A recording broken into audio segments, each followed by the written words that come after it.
Au nom du Père et du Fils et du Saint-Esprit. Amen. Évangile de Jésus-Christ selon Saint Jean, chapitre 14, des versets 23 à 29. À l'heure où Jésus passait de ce monde à son Père, il disait à ses disciples, « Si quelqu'un m'aime, il restera fidèle à ma parole. Mon Père l'aimera, nous viendrons chez lui, nous irons demeurer auprès de lui. Celui qui ne m'aime pas ne restera pas fidèle à mes paroles. Or, la parole que vous entendez n'est pas de moi, elle est du Père qui m'a envoyé. Je vous dis tout cela pendant que je demeure encore avec vous. Mais le défenseur, l'Esprit Saint, que le Père enverra à mon nom, lui vous enseignera tout.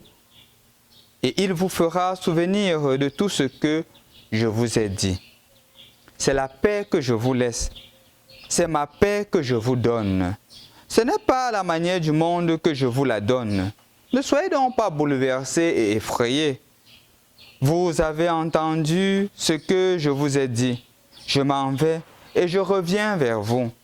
Si vous m'aimiez, vous seriez dans la joie puisque je pars vers le Père, car le Père est plus grand que moi. Je vous ai dit toutes ces choses maintenant avant qu'elles n'arrivent. Ainsi, lorsqu'elles arriveront, vous croirez. Bonjour chers frères et sœurs dans le Christ et bon 6e dimanche du temps de Pâques, du temps pascal. D'une certaine manière, nous sommes en train de tendre vers la fin du temps pascal puisque dimanche prochain, nous nous retrouverons au 7e dimanche du temps de Pâques et le dimanche prochain, ce sera le dimanche de la Pentecôte, la descente de l'Esprit Saint sur les apôtres. Et ainsi s'achèvera le temps pascal. D'une certaine manière, nous nous rendons compte qu'il ne nous reste plus que 2 dimanches pour davantage manifester et intensifier l'action de l'Esprit Saint, l'action des sacrements que nous avons reçus lors de la veillée pascale. En effet, chers frères et sœurs dans le Christ, aujourd'hui nous nous retrouvons face à quelque chose de très beau. Le livre de l'Apocalypse qui nous présente la Jérusalem qui descend du ciel et qui vient s'implanter dans la réalité humaine, qui vient sur la terre. Remarquons 2 symbolismes. Premièrement, le chiffre 3 qu'il faudrait remarquer. Deuxièmement, le chiffre, le 4, le numéro 4, même si on ne le présente pas. Quand on présente la Jérusalem céleste avec 4 axes, l'Orient, le Midi, le Nord et l'Occident. Ce n'est pas anodin parce que le chiffre 4 représente l'humain, représente l'homme. Et en effet, le chiffre 3, c'est le chiffre de la divinité, la Sainte Trinité. Donc, d'une certaine manière, la réalité divine et la réalité humaine deviennent une. Dieu et l'homme devient un. Parce que la Jérusalem céleste vient maintenant s'implanter. Et plus encore, remarquez qu'on ne nous dit pas que le sanctuaire était là. Il n'y a plus de sanctuaire. Parce que justement, cette réalité-là est devenue tellement une que Dieu est la lumière de toutes les nations. Et justement, chers frères et sœurs dans le Christ, ceci est très important. Très important dans la mesure où ça nous permet davantage de comprendre l'évangile que nous venons d'écouter aujourd'hui. L'évangile nous présente justement, nous réaffirme ce que Jésus a dit. Si vous m'aimez, vous restez fidèles à mes commandements. La conséquence de l'amour qu'on a pour Dieu, c'est la fidélité à ses enseignements, la fidélité à ses commandements. Et justement, il y a quelque chose qu'il nous donne. Si on l'aime, nous recevons cela, c'est la paix. Il dit que la paix, je vous donne, ma paix, je vous la donne.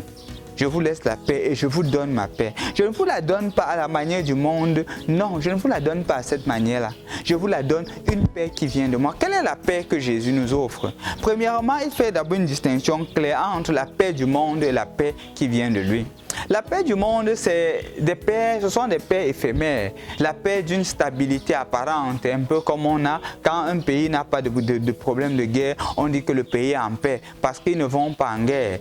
Mais justement, Jésus va au-delà. La paix, c'est une paix qui commence d'abord à l'intérieur. La paix qui commence d'abord au plus profond de l'être de l'homme. Et justement, cette paix-là ne peut exister que lorsque la personne est remplie de Dieu. au point où il regarde la réalité mondaine, il regarde le monde non plus comme une finalité en elle-même, mais il regarde le monde comme un moyen qui lui permettrait d'être davantage uni à Dieu. Et donc, si c'est cela, ça veut dire que les tendances égoïstes disparaissent, les tendances centrées sur soi-même, les tendances tribales disparaissent. Et ce qui est là, justement, c'est la capacité de voir en l'autre ma propre nature et la nature de Dieu. Et justement, j'aime l'autre, non plus sur la base de mes émotions, mais justement parce que le Seigneur m'a dit que le signe par lequel on reconnaîtra que vous êtes mes disciples, c'est par l'amour que vous aurez les uns envers les autres.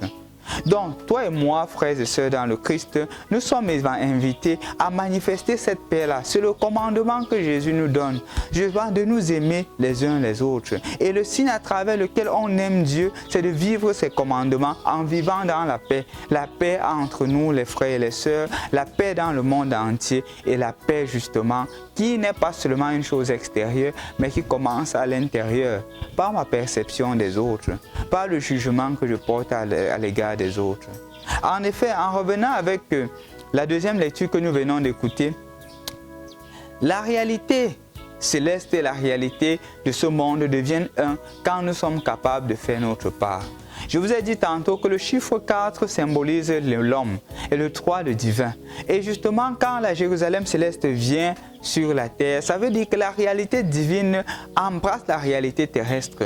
Et justement, pour que ces deux réalités ne fassent plus qu'une, il faudrait ton apport. Dieu ne peut pas te sauver sans toi. Dieu ne peut pas sauver cette humanité si nous-mêmes, êtres humains, on ne donne pas notre volonté, on ne donne pas de notre effort. Parce que Dieu a besoin de toi, Dieu a besoin de moi pour une meilleure vie sur la terre. Parce que justement, la réalité céleste s'applique. D'ailleurs, c'est ce que nous disons dans le Notre Père, non? Que ta volonté soit faite sur la terre comme elle est déjà au ciel.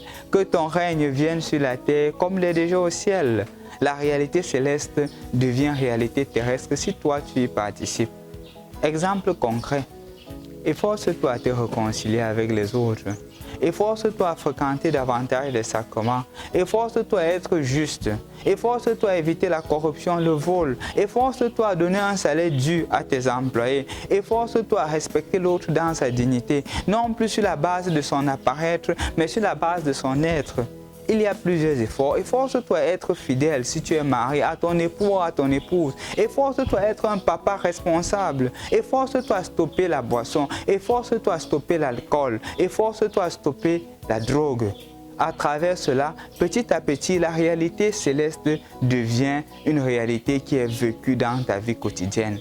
C'est ce que le Seigneur voudrait pour toi. C'est ce que le Seigneur voudrait pour moi. C'est ce que le Seigneur voudrait pour nous. Et justement, si tous ensemble, nous nous évertuons à cela, le monde sera un paradis terrestre.